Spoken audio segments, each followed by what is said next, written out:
welcome to the build-up to Torpedo Moonbar Outsurance happening this Sunday. It's now Tuesday afternoon. We've got a few days before the race happens, but we're going to do a weather forecast. It's starting to get sort of fairly accurate now as we get closer to the race.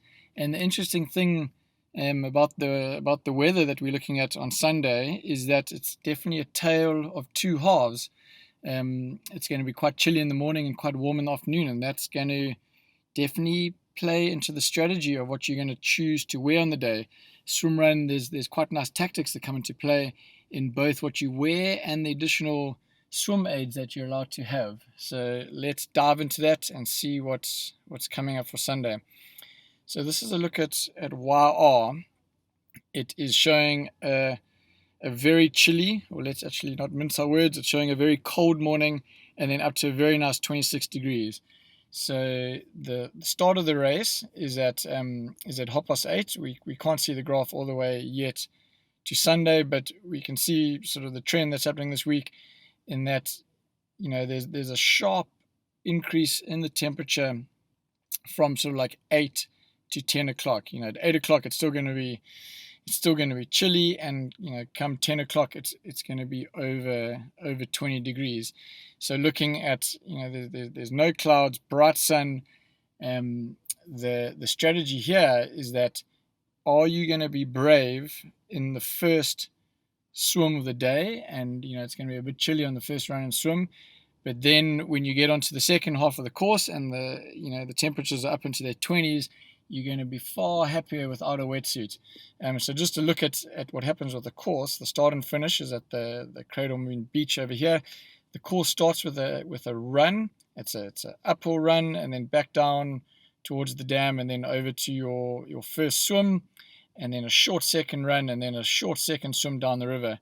So if you can brave the chilly morning on this first run and this first two swims, I think you're going to be far happier as you get out onto this very long third run, which is going to be quite hot.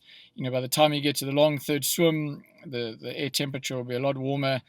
The forecast water temperature is about 18 degrees, so it's slightly on the chilly side, but that's not too bad. That's definitely doable without a wetsuit. And then again, there's quite a long fourth run. This fourth run is going to be very much heading towards the heat of the day. So the decision with kit, we're just going to look at some photos here of the varying options you can go with. So starting with this is what the athletes wear in our Cape Town race. This is because the water is probably just above 10 degrees, and athletes race in a full wetsuit, unless you are very nervous of the slightly sort of chilly water and the cooler temperatures in the morning. I wouldn't advise that a long wetsuit.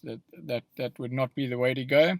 Then we head into some sort of middle ground, and that's using a shorty wetsuit. So that will help you with a bit of buoyancy on the swims, keep you a bit warmer, keep you warmer in the morning when you're waiting for the start line. You can unzip your wetsuit on the long runs, so that could be quite a nice option.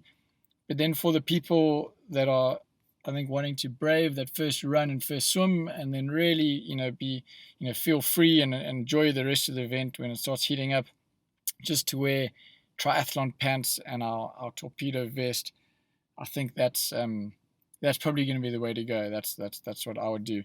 And then looking at the various swim aids that you can have. So the first is that you are allowed to wear hand paddles. And this, traditionally in open water swimming, you wouldn't be allowed to use these swim aids, but in swim run, this is to counter the effect that you're swimming in shoes and there's drag from the shoes. So this is just to make it more accessible to more athletes to join into swim run. So we allow hand paddles. They do help a lot. Just a point is, if you're going to be using them on Sunday, make sure you've trained with them beforehand. Don't jump in on Sunday for the first time without using hand paddles.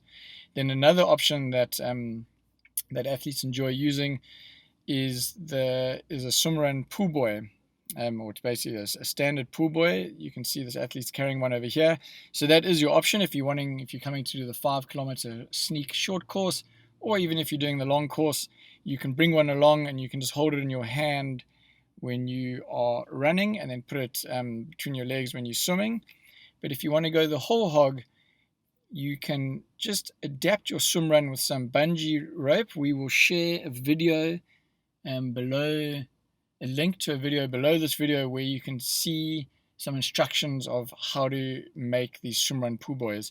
This just allows you that when you're on the runs, you can have it on the outside of your legs, and then when you enter the water, you can shift it to between your legs, like you would normally swim. If we look here, here's just an option, and this could be a good option, is to wear just a tight rash vest on the top half of your body. This will just keep you warm when you're standing, in the start line, and then as it gets hot during the day, it won't be as restrictive as wearing a shorty wetsuit. So that's quite a nice option. And then just a final look. So this is Nick Quinnett. He has won. He's won every single Torpedo race that he has entered. He's won all of our Cape Town races. So this is a look at if you are coming to race it competitively. This, for Nick has worked the best. It's just using minimalistic running shoes, a triathlon type setup underneath your yellow Torpedo vest. So that's just a tight tri-suit, the Torpedo vest, and Nick opts not to use hand paddles and a swim run pool buoy. You do waste a bit of time on the transitions, getting in and out the water and adjusting the hand paddles and putting the buoy between your leg and then outside your leg. So if you're going for pure speed, that's probably the setup you're going to use.